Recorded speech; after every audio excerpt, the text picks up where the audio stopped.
எந்த காம்படிஷன் கலந்துக்கிட்டாலும் முதல்ல வரணும்னு சொல்லியிருக்காங்க. அதான் முதலையோட வந்திருக்கேன். அடுத்து எலிய வச்சு ஆமா கையிலே வச்சுட்டாங்க. எங்க அப்பா சொல்லியிருக்காரு எந்த ஃபீல்ட்ல இருந்தாலும் ஒரு மவுஸோட இருக்குன்னு சொல்லிட்டு அதான் நம்ம மவுஸோட இருக்கேன். சரி இதை வச்சு சொல்லலாமா? பரவாயில்ல எல்லாம் பார்த்துக்கோங்க. இது எலிதான், சுண்டி விட்டாச்சு. சுண்டெலி. அடுத்து காட்டியான வர வைக்க போறேன்.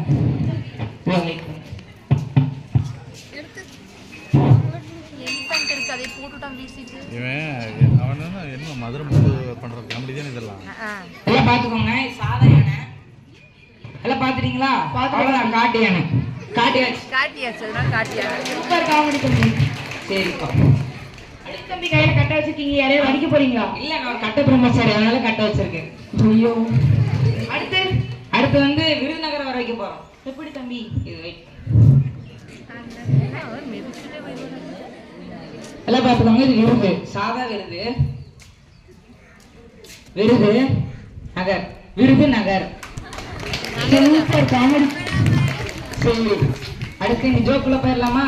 போலாம் தம்பி. நம்ம கிட்ட கொஞ்சம் ஓகே பண்ணலையா? சரி சொல்லுங்க. ரொம்ப ஈஸியான கேள்வி. இப்ப சொல்லுங்க. ஃப்ளவர் வந்து வாடி போயிடும், லவர் வந்து ஓடி போயிடும். கொஞ்சம் முன்னாடி வா.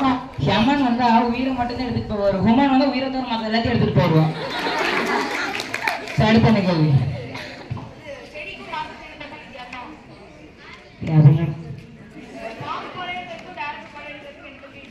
டைரக்டர் படம் எடுத்து கூட்டமா ஓடி வருவாங்க. பாம்பு படம் எடுத்து கூட்டமா ஓடி போயிடுவாங்க. இப்போதான் காமெடிக்குள்ள வரோம். கேளுங்க. ஒரு ஆக்சிடென்ட். அந்த ஆக்சிடென்ட் பார்க்கறதுக்கு கூட்டமா சுத்தி நின்ட்டாங்க. அப்போ ஒருத்தர் வந்து என்னங்க யாருங்க செத்து கிடக்கிறது? நானும் உங்க கூட தான் நிற்கிறேன், எனக்கு எப்படியா தெரியும்? சரி இந்த கூட்டத்தை இப்ப நான் வளர்க்குறேன் பாக்குறியா? எப்படியா வளர்க்குவேன்? செத்து கிடக்கிறது நம்ம ஃபேமிலியில் ஒருத்தர் சொன்னா எல்லாம் விளக்கிடுவாங்க. நம்ம பார்த்தோம்னு சொல்லிட்டு எங்க செத்து கிடக்கிறது எங்க மாமாங்க. அப்படியே தலை செத்து கிடக்கிறது பண்ணியா? அதவங்க மாமா. சரி அடுத்தது வந்து ஒரு கணக்கு டீச்சர் வந்து கேட்கறாங்க, 7 கூட்டினு எவ்வளோன்னு கேட்கறாங்க. ஒருத்தர் வந்து 17ன்றான். Very good. எப்படி சார் சொன்னா சார்? தப்பு சார். போன வாட்டி கேட்கும்போது 25 சொன்னேன், இந்த வாட்டி கேட்கும்போது 17 சொல்லியிருக்கான். அப்போ முன்னேறி இருக்கான். அடுத்த கேள்வி. ஒருத்தன் வந்து இன்டர்வியூ போறான். இன்டர்வியூ போயிட்டு அவர் வந்து ஒரு கேள்வி கேட்கிறாரு. 15 கூட்டினா எவ்வளோன்னு கேட்கிறாரு. அதுக்கு அவன் 26 சொல்றான். இவர் அப்பாயிண்டட். எப்படி சார்? ஏன்னா இதுக்கு முன்னாடி வந்தவங்கள 25 தாண்டல, நீ 26 சொல்லியிருக்காங்க, அதனால இவர் அப்பாயிண்டட். இந்த மாசம் சம்பளம் 1000 ரூபா, 3 மாசம் கழிச்சு 8000 சார். இப்போ 3 மாசம் கழிச்சு சேர்ந்துக்கிறீங்க சார்.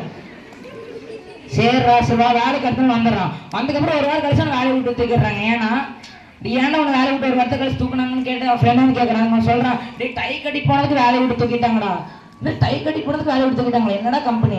டை மட்டும் தானே கட்டிட்டு போனேன், வேலையை விட்டு தூக்கிட்டாங்கடா. அடுத்த ஜோக்கு. ஒரு சயின்ஸ் ஒருத்தர் வந்து சொல்றாரு, பாக்டீரியா வரைஞ்சு அதோட பேக் மேல குறிக்க சொல்றாரு. எல்லாரும் வரைஞ்சிட்டு இருக்காங்க.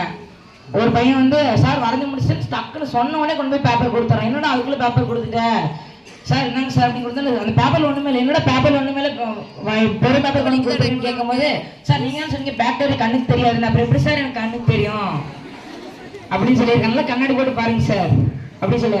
அதுக்கப்புறம் அவங்க ஸ்கூல் சார் கூப்பிட்டு இந்த கார்ல இருக்கிற எல்லா மேலையும் பிடிச்சிட்டு வந்து ஒரு கூண்டில் அடைங்கடான்னு சொல்லிடுறாரு.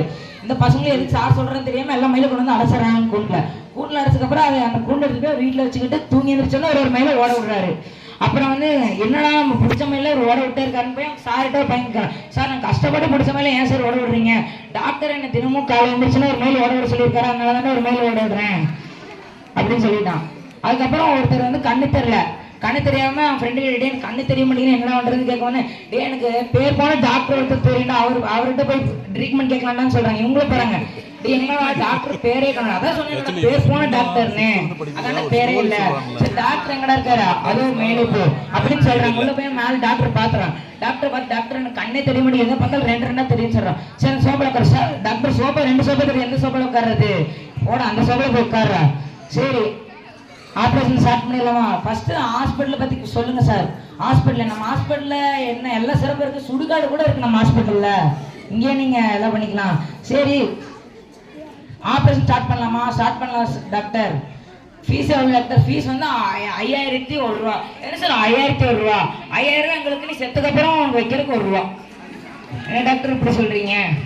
சரி ஆப்ரேஷன் ஸ்டார்ட் பண்ணிட்டாங்க. ஸ்டார்ட் பண்ணதுக்கப்புறம் டாக்டர் ஆப்ரேஷன் எப்படி டாக்டர் முடியும்? செத்த நேரத்தில் முடியும். நான் செத்த நேரத்துலையா அப்படின்னு கேட்டுறான். கேட்டதுக்கப்புறம் ஒரு புதுசு ஒரு ஹாஸ்பிட்டல் கட்டுறாங்க. அந்த ஹாஸ்பிட்டலில் ஏதோ ஒரு டயலாக் வைக்கலான்னு அந்த டீன் கிட்ட வந்து டீன் வந்து சொல்கிறாரு மற்ற நர்ஸுங்களுக்கெல்லாம்.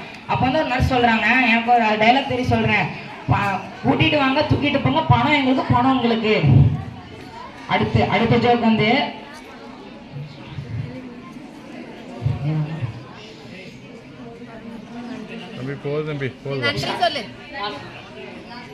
ஒருத்தர் வந்து இன்டர்வியூ போறான். இன்டர்வியூ போயிட்டு ஒரே கேள்வி ஒரே பதில்ல செலக்ட் ஆயிடுறான். அப்புறம் வந்து பக்கத்து வீட்டுக்காரங்களுக்கு எப்படி செலக்ட் ஆனேன்னு கேட்டா, நான் வந்து 1 லட்சம் தரேன்னு கேட்டா நான் 2 லட்சம் தரேன்னு சொன்னேன், செலக்ட் ஆயிட்டேன், அவ்வளவுதான். நன்றி.